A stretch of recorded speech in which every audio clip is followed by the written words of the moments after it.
श्री स्वामी समर्थ. सगळा उन्हाळा संपून गेलाय आणि आता मला उन्हाळी कामं करायची आहेत. कारण की इतके दिवस काही करणंच झालं नाही. एकामागे एक कामं येतात. लगनसराई, असं ब्लाऊज शिवणं, गावाला जाणं.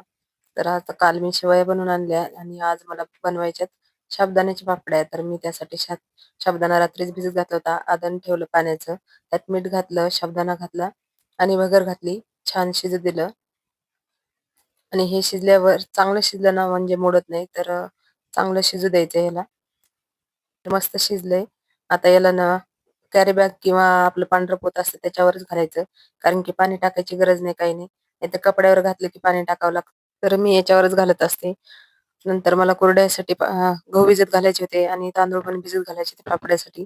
तर ते निवडण्यात एवढा वेळ गेला. हे राशनचे तांदूळ आणि गहू इतके घाण होते ना, तर खूप वेळ गेला ह्याच्यामध्ये निवडण्यात. आणि मग नंतर सगळे झाडझूड केली, फरशा पुसून घेतल्या. आज कसा वेळ गेला तर मला कळालंच नाही. सगळे काही घरचे कामं राहिले होते. हे काम होत नाही की लगेच पापड्या उलटायचा टाईम येतो. खूप मस्त बघा याच्यावरच्या निघल्यात पापड्या आणि आता उद्या खारवड्या करायच्या तर त्याची पण तयारी आजच चालू आहे. परत शेवया बनवण्यासाठी हे गहू मी उपसून ठेवलेत. असं दिवसभर चालतं आणि काही करायचं म्हटलं की खूप परेशानी होते. पण केल्याशिवाय तरी कसं खायला भेटणार आणि आईला पण कुठे नेहमी-नेहमी त्रास म्हणून मी स्वतःच करत असते. तर भेटूया पुढच्या ब्लॉगमध्ये. बाय.